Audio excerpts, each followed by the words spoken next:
Hello, hello, and welcome to the Watch That podcast. This is season 2, episode 1. Thank you so much for being with us and joining us on this journey, man. It has been phenomenal. If you haven't gotten a chance, make sure you go catch season 1. We got some great dads on there, but we are kicking it off today with a personal friend of mine. He's like a big bro to me. He takes care of me every 2 weeks. Make sure I'm cutting fresh. So if I'm ever on here and I don't look right, it's his fault. That's what we're gonna start it out with. Crazy work. Nah, man, I'm joined today by Mr. Jamaal. How you doing, sir? Can't complain. What about you? Doing all right. Can't complain at all, man. Thank you for coming in, stopping in. You know I had to, even though you kind of bullied me into the date. Bullied is a strong word. I was coming, but you kind of was like, okay, we're going to do this date. You got this date ready? Like, okay. Let me go ahead and say yeah before you be on my heels. Listen, you have a busy schedule. Your schedule is crazy. So I'm trying to make sure I can get in there. And we taking you on your off day today. So Yeah. So it's cool. That's cool. All right. Well, tell me a little bit about, tell the people about you a little bit. Let them know what you got going on. Well, everybody going to call me Mills, but I go by Jamaal now. I just hate I'm too old for a nickname. But I'm Jamaal, professional barber. Master barber for 9 years now. Nothing crazy with me. You know, the mellow person, the cool, calm, and collective. Ain't too much. Yeah. No, always laid back. That's part of why I like coming to your shop, man. It's cool. I ain't extra with it. Yeah. You know, some people, they'll work your nerves. I'm right there with you. We can vibe. Yeah. I agree. You got a good setup, man. Like you make sure everybody can come in, be comfortable and all that kind of good stuff. Have some good conversation. Yeah. So that's good. What about, so let me talk to you about this. Cause I've always wondered from your perspective, when you talk about barbershop talk, is that a real thing? Like how do you feel about barbershop talk? Definitely. For some people, they don't really like it. Okay. Cause it can get extra. Depending on the setting that you're in, but barbershop talk is definitely real. It's things that you're not going to say at home, say to your wife, your girlfriend, or, it's a little different. It can get wild. Yeah. But, it's always cool. I haven't seen too many fights from barbershop talk, but it definitely get crazy. Listen, I've been rocking with you now for what, almost 6 years? Is it going on 6 years now? Yeah. Time fly. It does, man. And you were at a different shop the first time when I first came in. There was probably like 6 or so barbers in that shop. Yep. All at one time. Yep. That spot was a little wild, bro. There's some conversations that were happening in there. You like, all right, y'all. It's crazy because lost a couple clients from them conversations. Yeah. And it wasn't even my conversation. Right. It's just the experiences. It get wild. Yeah, it can, man. Listen, as a dad going in there, I will say, I appreciate where you at today because it's just you. So we can have conversation. I can bring my kids in and it'd be cool. You used to come in with the headphones. And everything. Just ready. But let me ask this, though.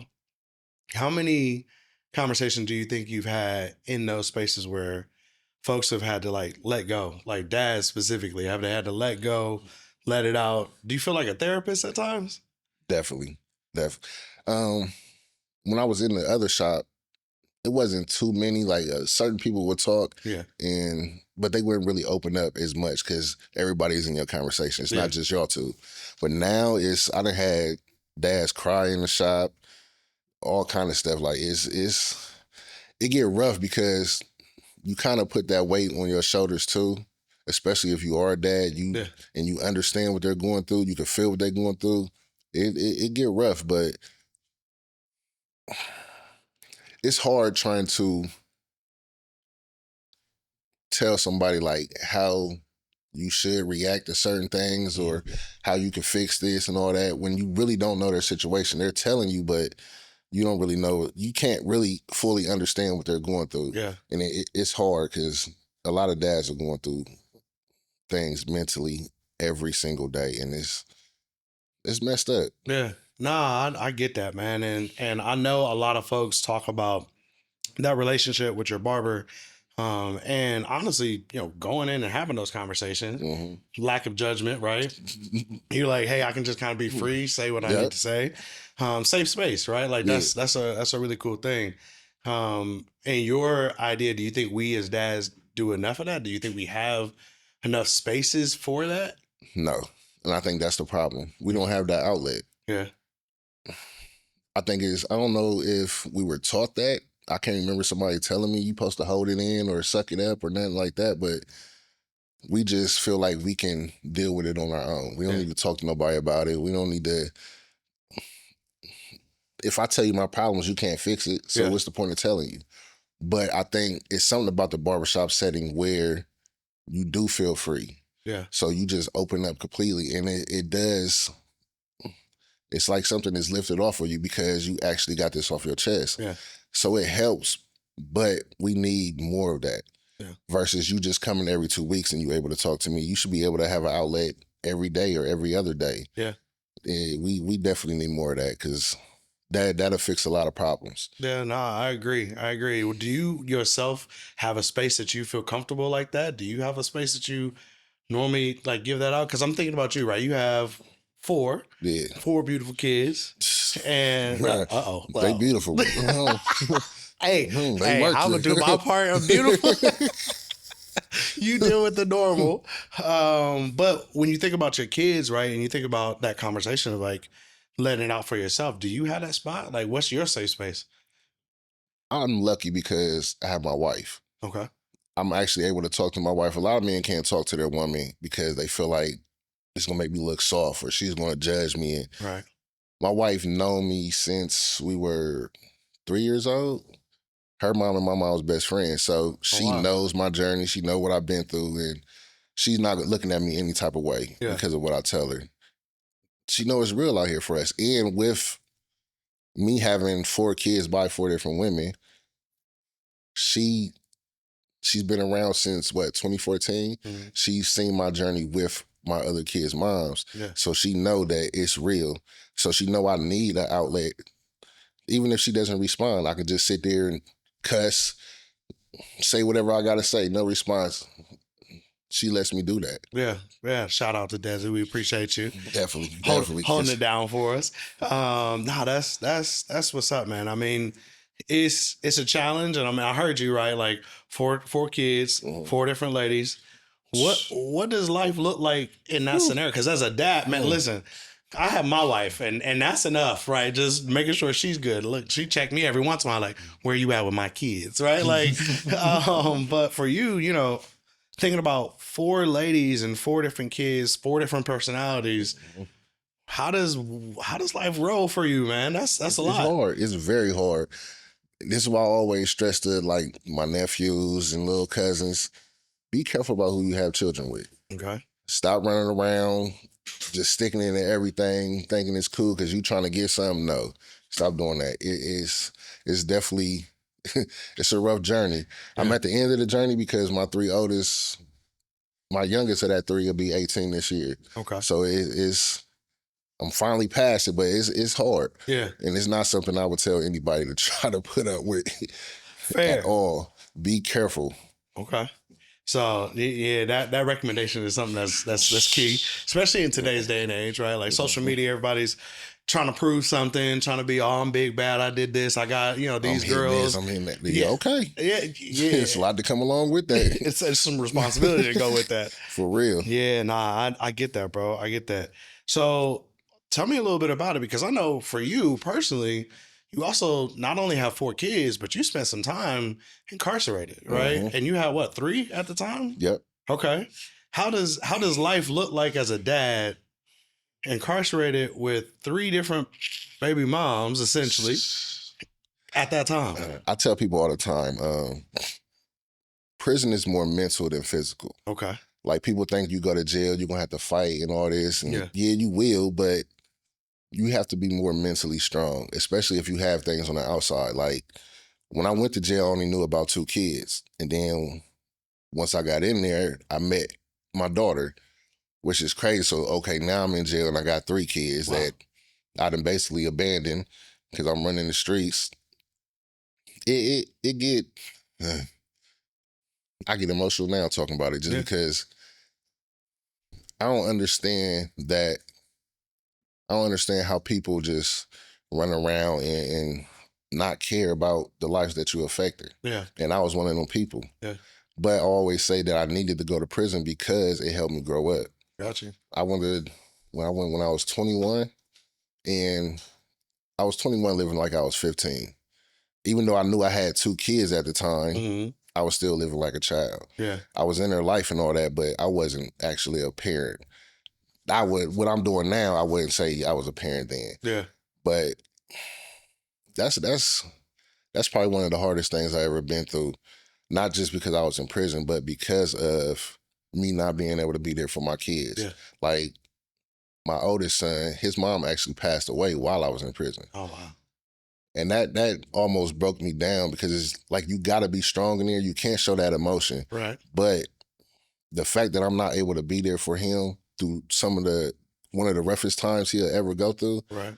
He was 5 years old when she passed. Wow. That's hard for a child to deal with. And to know that my other parent is not even here to help me with this. Yeah. People just gotta be mindful about the things they do. Like, yeah, I know you need money. I know things is rough out here, but it's not worth it. Yeah. It's definitely not worth it. And then seeing now, I have a 7-year-old, me being able to grow with her, that makes me even more sad because I realize what I missed. People would think 4 years is really not that much. It really is. When you missing first days of school, that's a lot. Trying to teach them how to ride a bike, and it's definitely not worth it. Yeah, nah, I mean that's a lot of time. And he's 5, right? That's crucial time, right? Crucial age, learning from dad, all those types of things. But I think one, I want to commend you just for being able to say like I was living like a kid, right? Yeah. Because I think a lot of us grow up and we're like, oh, I mean, yeah, man, I was 20, I was doing my 20s, and I'm just cool because I was doing my 20s. But for you to recognize that and say like, no, this was detrimental to not only me, but 3 other individuals, 2 of which I knew about, 1 I didn't. That's huge. What's your relationship now with the oldest son? Do you feel like you all have been able to come together and grow? And is there any lesson that he's learned, even with what you have gone through? I can't say me going to prison. Me coming home, all of them was old enough to understand where I was.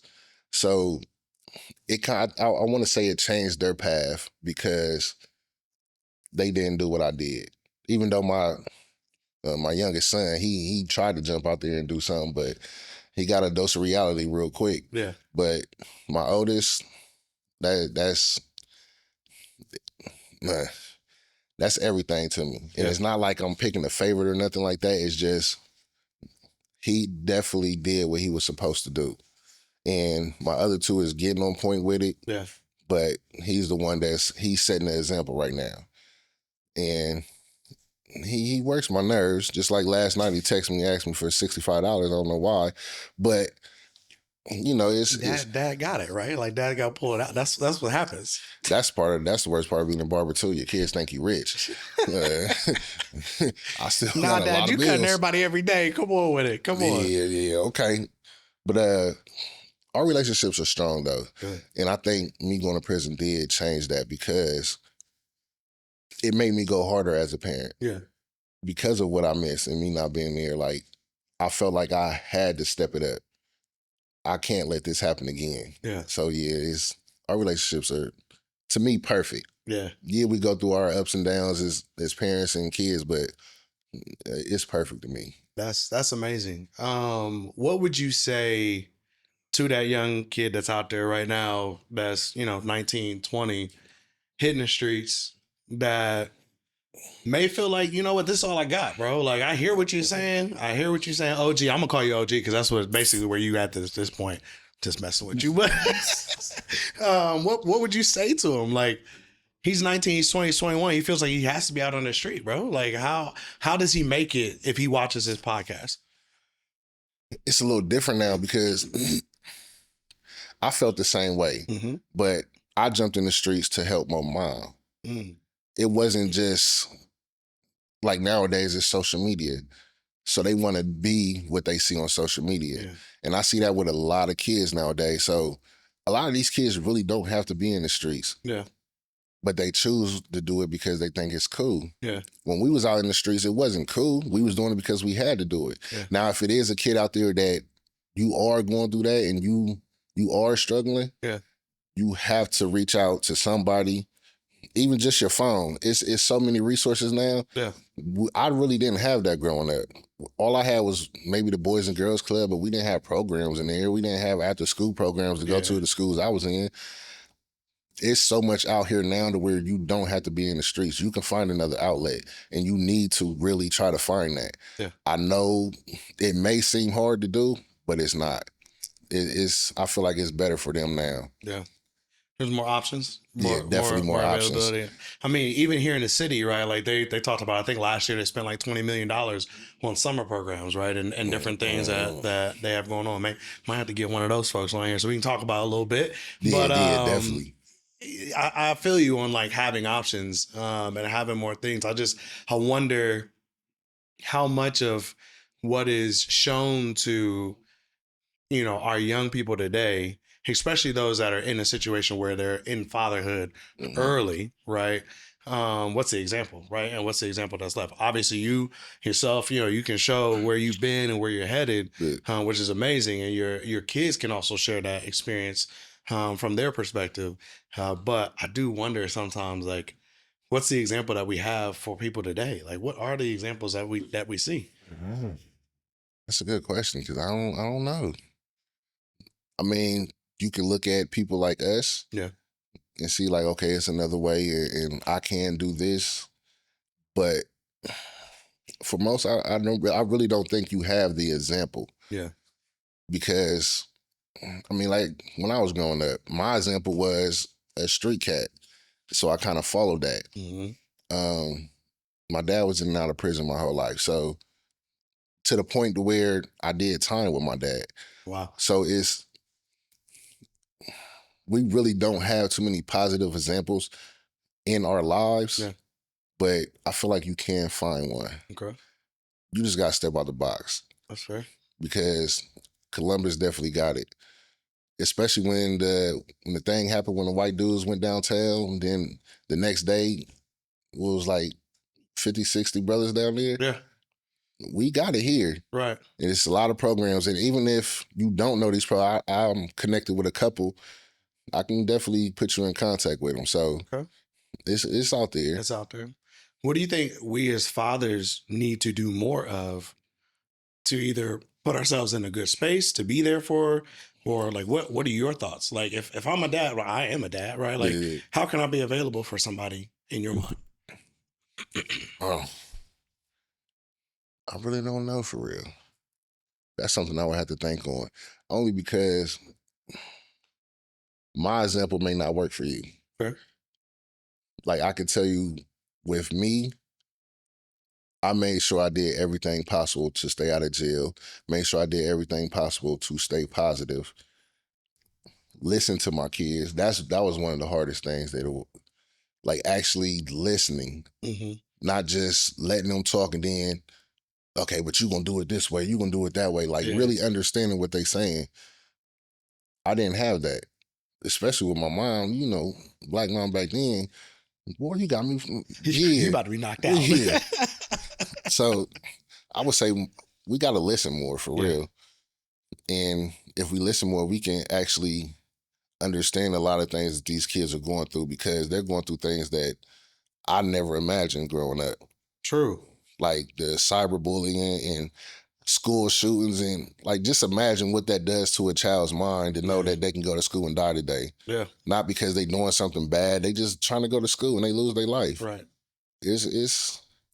We definitely got to listen more. Okay. No, I feel that.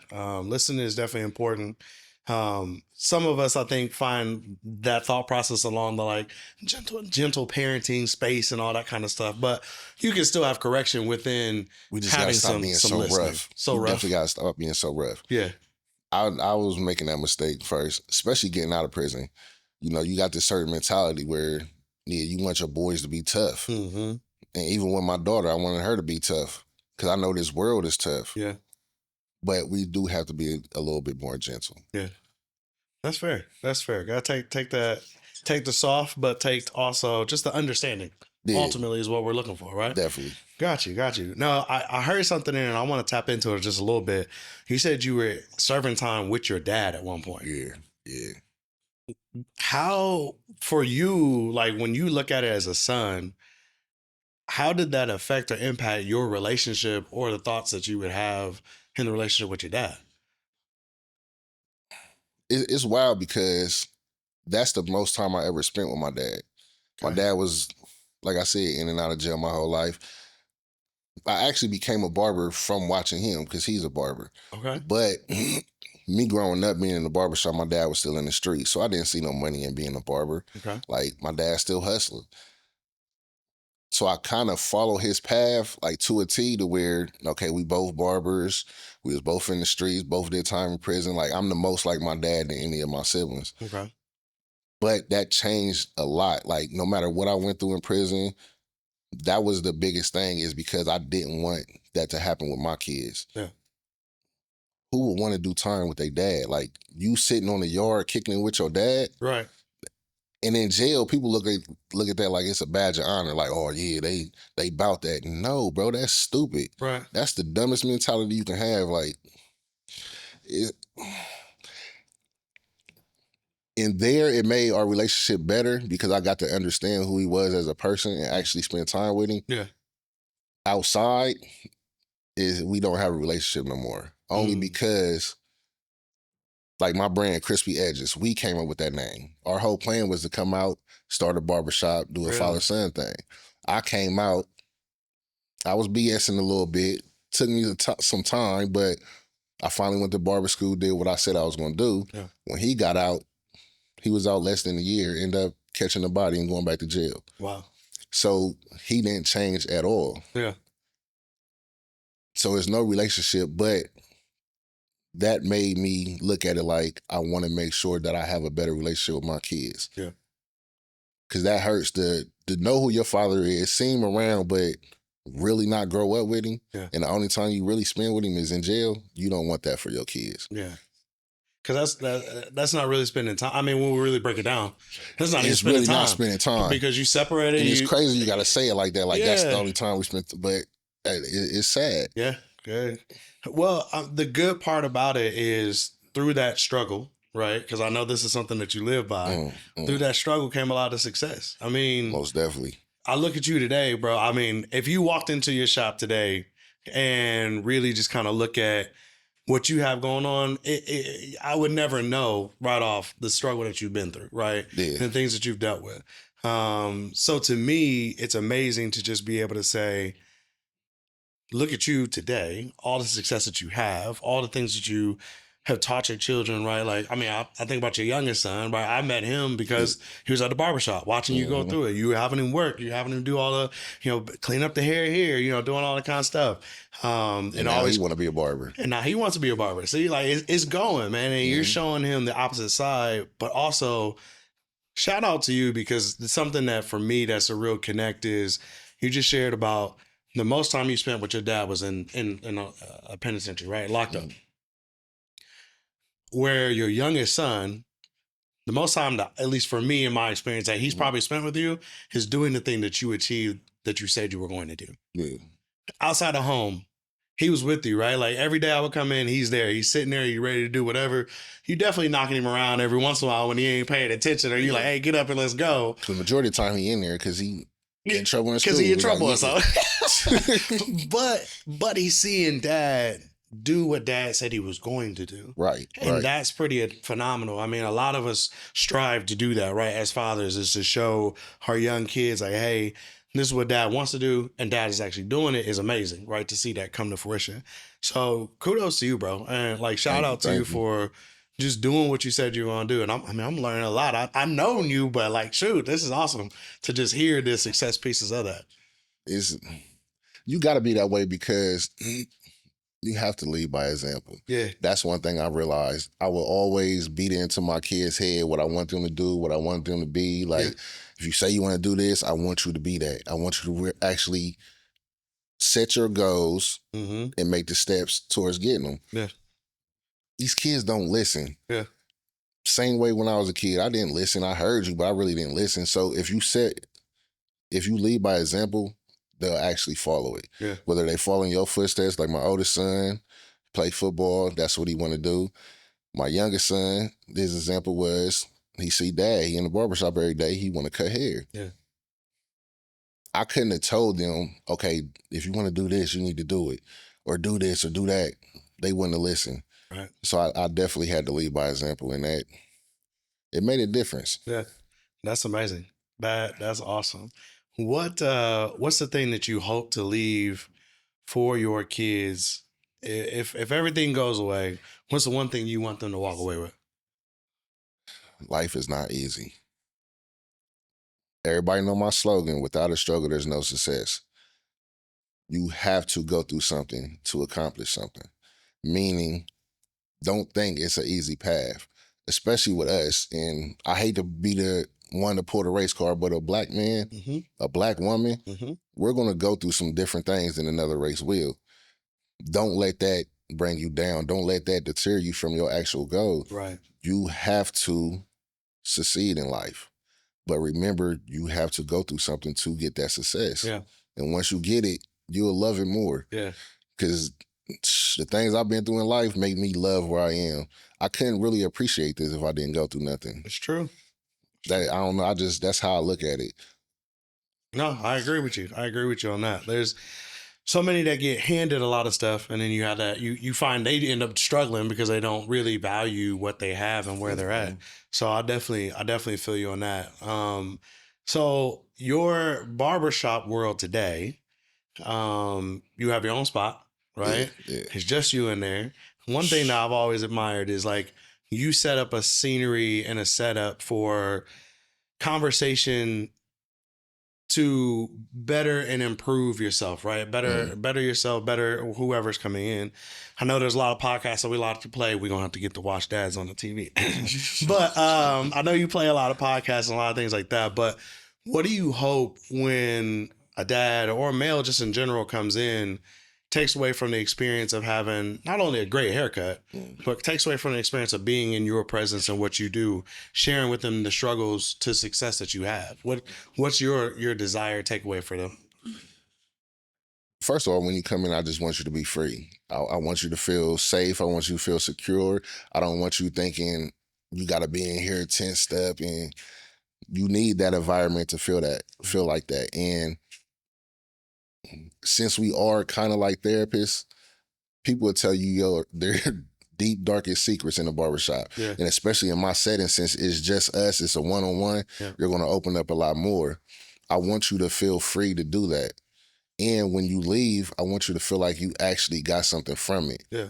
Whether you just wanted me to sit there and listen or you wanted me to give a response, you have to get something from it. Yeah. So don't just think you coming in and getting a good haircut. Like, no, it's more than that. It has to be more than that. Yeah. And I think that's what brings people back more. Yeah. I ain't gonna toot my own horn, but I'm kind of nice with the clippers. But I think it's the environment I set for people. Yeah.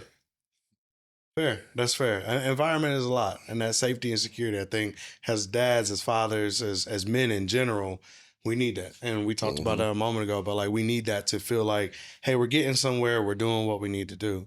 So I want to switch gears a little bit.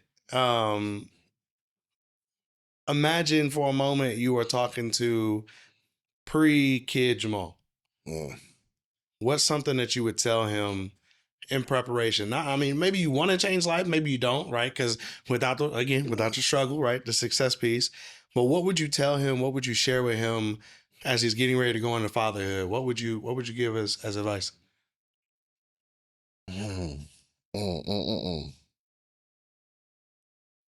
I mean, really thinking about it, I wouldn't change nothing. So only thing I would tell him is it's light at the end of the tunnel. Believe me, it's going to all pay off. Because when I first stepped in the streets, I think that was my biggest thing. I didn't understand that. Like, I wanted to be an architect growing up, but I felt like that would take too long. Okay. My mom is struggling right now. Do I really want to sit through school and then go to college and and wait to help her, or do I get out there and do it now? I would just tell them, just be prepared for life and understand that it's all gonna pay off. Because that was my biggest thing, patience. I didn't have it at all. I had to get it. I'll be damned if I sit here and let my mom go through this. Right. But yeah, just remember it's gonna pay off. Okay. Is patience something you think you've perfected now as a dad? Most definitely. Most definitely. And I think that patience helped me with being a barber too, because the things we go through in there with clients, it definitely helped me because, boy, I got 4 demons. I'm not even gonna lie. I love them to death. Demons. I say it all the time, especially the young one. She working me. Yeah. You definitely got to have patience with the kids. Just understanding, like, especially having 4 kids by 4 different moms, it's 4 different personalities. None of us are the same. Even if you have 4 kids by one woman, you're still going to have 4 different personalities. You can't parent every child the same. Right. So one thing that works for this child is not going to work for the other. So you have to be patient. You got to learn how to parent each child different. And part of that comes with, you got to have that patience, boy, because they going to work you. For real. And just think, just the memories be coming through like, yeah. What's the worst thing that each child has done? Can you think of that? Or we'll start with baby girl. What's the worst thing she's done? Because she's 7. Come on. Well, she almost lost her life last night. What? So I was coming out the bathroom, and for some reason, she wants to hide under the bed and scare me. I'm not easily scared, so okay. But I'm known for scaring everybody in the house. I don't know why I do it. I just do it. Yeah. She been trying to get me for the longest. She actually got me this time. I almost kicked her in her face. Oh, God. I felt bad. I'm like, dang, I really almost kicked my baby. But she really scared me though. She was hiding up under the bed and got you. Yeah, and touched my foot. I was going to say she must have grabbed you. When I say both of our life flashed before, because she almost, it was almost over. Fair. That's that. Well, we glad the baby girl is good. We glad because Desi probably would have taken you out shortly thereafter. Yeah, I told her, she just laughed. I'm gonna get her back though.